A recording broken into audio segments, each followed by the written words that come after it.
안녕하십니까, 최근환입니다. 올 봄에 기분 좋은 보물 여러분 앞에 다가왔을 겁니다. 즐기시고 또 봄의 향기를 마음껏 마시기 바랍니다. 이렇게 한국인의 밥상 촬영길에 이렇게 동승시켜 주셔서 감사합니다. 그래 말이야. 내가 오늘 이 차를 타면서 그래 참 오늘 같은 봄나들이가 없겠다 하는 생각을 했어요. 그리고 내가 새 양복을 입고 나왔어. 와이프가 무조건 서늘하지 않겠어 그래. 아니 꽃이 다 피곤했는데 뭐가 서늘해. 이거 우리 사람이 사준 거거든. 오늘은 저 꽃 보러 나들이하는 기분으로 가자. 그리고 또 우리 유튜브 식구들이 새로 만나는데 양복이라도 입고 이렇게 와이셔츠라도 걸쳐야지 그 차갑복 같은 것들 입고 왔다 갔다 하는 모습으로 나타나기 싫더라고. 매주 이렇게 새벽에 이렇게 출근을 하시잖아요. 선생님. 오늘은 우린 지금 6시 많이 화나고 그렇지만 완전 러시아워야. 말하자면 차가 못 다녀. 그리고 차가 다 꽉 막혀 있다고. 그러니까 현장에 안 나와보신 분들은 그게 무슨 소린가 그럴 거예요. 근데 나와보면은 그 감동이 보통 이렇게 가슴을 쳐오는 게 아니라, 야 이거 우리 국민이 벌써 깨가지고 6시에 길을 메꿨구나. 전부 일하러 가는 거지. 그러니까 수만 대가 대한민국 전부가 이 88 노래 실리는 거예요. 나는 매일 새벽 6시에 이 도로 위에 있었으면 좋겠어. 나와서 어디를 갈 데가 있고 달리는 거, 이게 중요하죠. 이때 눈을 밝히고 가야 할 장소를 찾아가는 그 모습들이 기가 막혀. 예술이라고 봐도 과언이 아니지.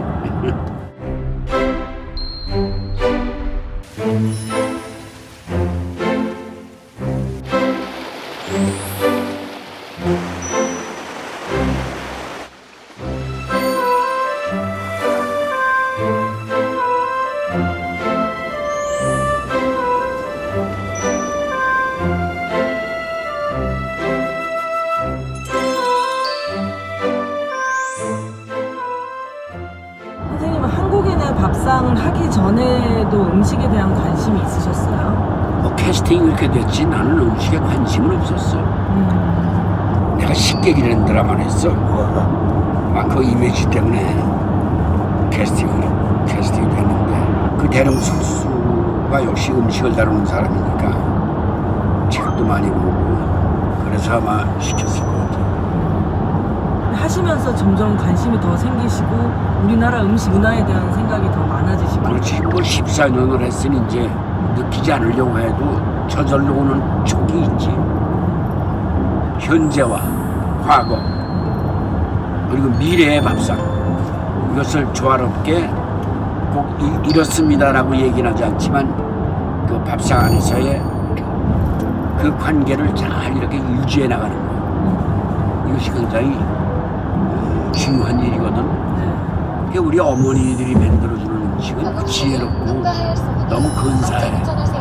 게다가 어머니 솜씨가 자기 솜씨가 되고 이 어머니 솜씨가 또 자식에게 전수되고 이런 것들을, 그게 굉장히 무서운 거야. 그분들의 손끝이, 손맛이 우리의 삶을 도와주는 것은 정치보다도 오히려 나은 거야. 어머니 정치가 그거 아니겠어? 밥상. 내가 정말 물잔지 하나 먹었을 때 그 맛. 그때 이게 우리 조상님들의 맛이었구나. 물잔지를 말이야 김에다 한번 싸먹어봐. 밥 얼마나 맛있는지 몰라. 어떤 맛이든 난 김밥이 맛있다는 얘기는 그건 욕심이지. 진짜 맛은 물잔지 하나에 김말이 이렇게 아삭아삭 씹히고 그 짠맛이 쌀에 닿아가지고 쫀득쫀득하게 넘어가는 그 맛이 느끼지. 선생님이 맛있다라고 말씀하시는 것들은 아주 심플한 거네요. 그 재료의 맛이 느껴지는. 글쎄 내 입이 그런지 모르지만 전체 의견은 아니고 내가 그렇더니 그냥. 선생님 어머님도 요리를 잘하셨죠? 우리 어머니는 일선에서 장사로 살기 때문에 잘 하시지 못해. 근데 김치 하나 담궈 놓으시는 거 보면은 자꾸 그리움이 많이 가. 인천에 일본에서 이제 사셨기 때문에 조기가 많이 나왔다. 그러면 조기 김치가 되는 거야. 그래서 내가 그걸 좋아하니까 내가 이만큼 건강하게 사는 것도 아마 어머니의 힘이라고 봐야지. 어머니의 김치의 힘. 조기가 있을 땐 조기, 오징어가 있으면 오징어가 들어가고. 그러니까 매년 바뀌는 거야, 생산의 종류가. 인천을 가끔 그리워하는 게 어느 집 가서 김치 좀 주십시오 이러면은 그 안에 혹시 생선이 들어가 있나? 많이 생선 들어가 있어. 그래서 저번에 그 평택인가 어디에 왜 그 생선하고 같이 김치 담근 걸 보시고 되게 좋아하셨잖아요. 좋지. 기억이 있으셔서 그런가 보다. 그럼 전제된 내 느낌을 가지고 있었지. 어머니 식당에 시인분들이 진짜 많이 오셨다고 들었는데. 시인, 언론인, 소설 쓰시는 분, 미술 하시는 분. 그래서 선생님도 시를 잘 쓰시나 봐요. 아이고 실내용도 무슨 시. 선생님 문자는 늘 시 같잖아요. 저희 모두가 다 선생님 문자 받고 싶어가지고 막 그러는데 저희 그 한국인의 밥상 10주년 했을 때 선생님이 그 혜수 선배님한테 보냈던 문자가 거의 시 같다고 너무 유명해져가지고 섣불른 낭만적 분위기를 만든다고. 그렇지. 그래도 그 시인들한테 배웠어 사실. 근데 시인들이 그렇게 배가 고파도 김치 많은 거 먹어도 그게 큰 행복으로 알았던 시절. 그걸 내가 목격했으니까. 그러니까 어느 시인은 벽에 이렇게 돌아서 담배 이렇게 피시고 노래를 불러요. 내가 왔나.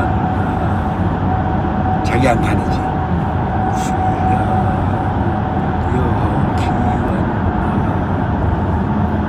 낯선 태양담에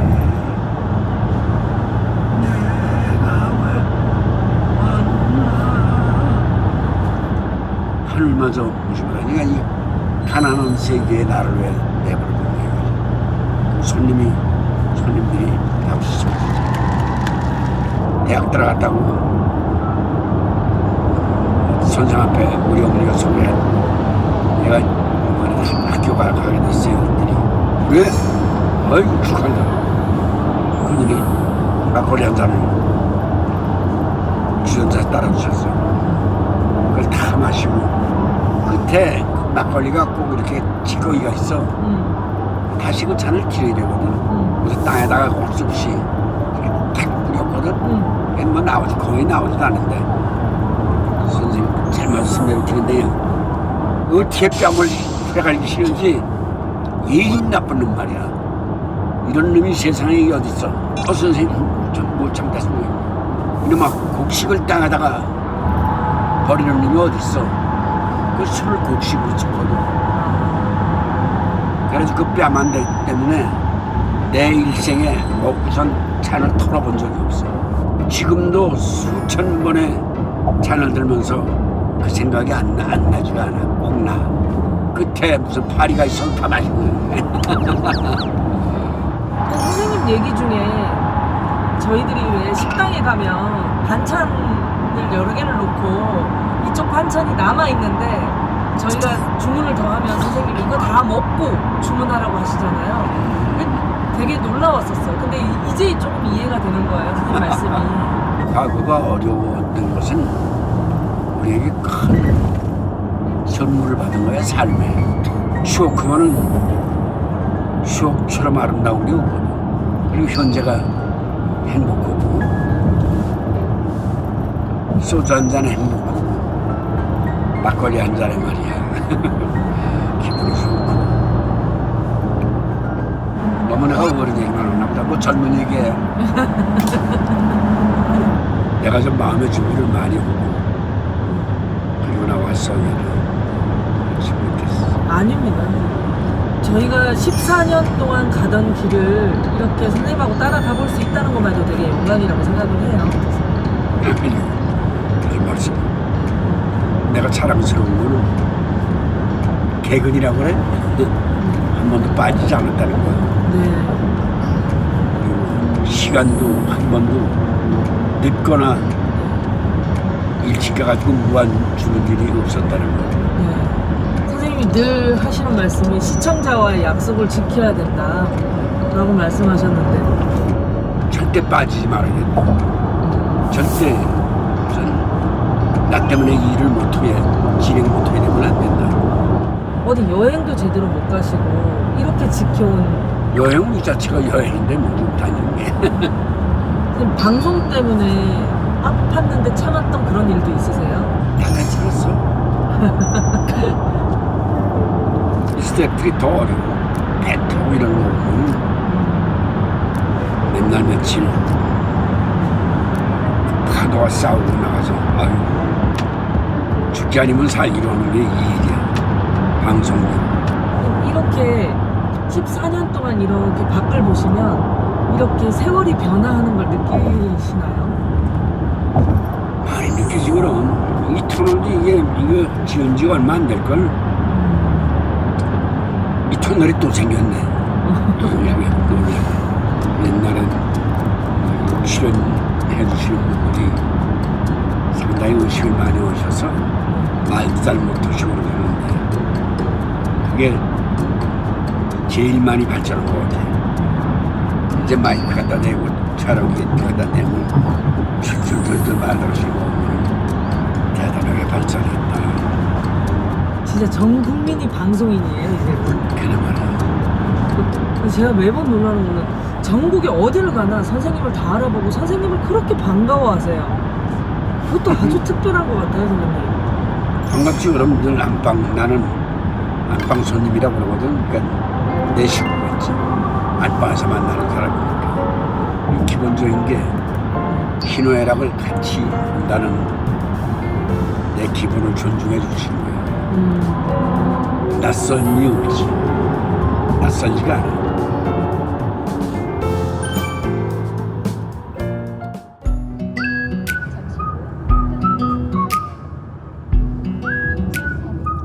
사람이 사람을 만나는 시간이 길 흥분돼. 어떤 사모님인데 이렇게 훌륭한 손을 가지신가. 또 이렇게 채소를 잘 익어서 오늘 우리 밥상에 올라오는 것인가. 이런 그 느낌들이 기대됨이 참으로 재미있고 사람이 사람을 상대하는 일이 무엇보다도 맛있어. 음식 맛있는 거는 둘째.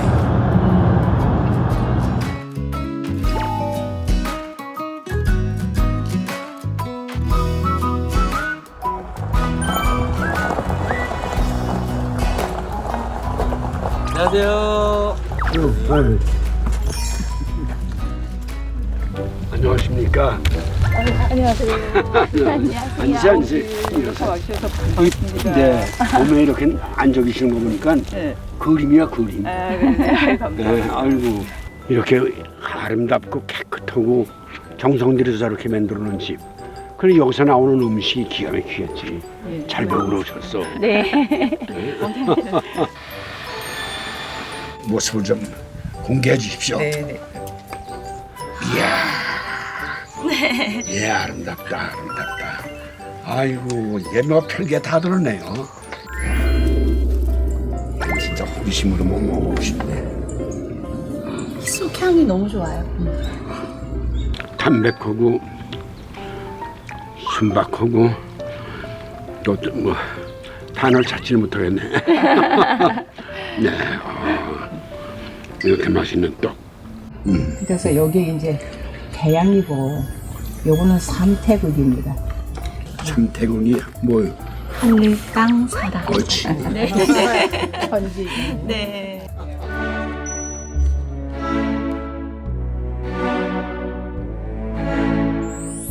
그런데 이렇게 배움에 열정을 불태우는 걸 보니까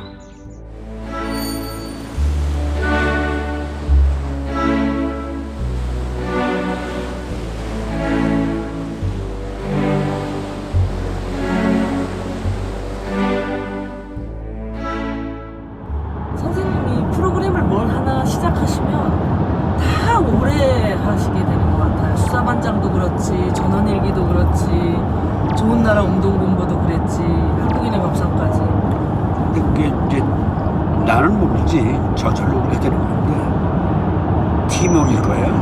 팀워크. 열심히 하는 그 의미를 시청자도 알고 스태프들도 다 아니까 편하고, 그리고 무슨 의견이 있으면 다 잘 내요.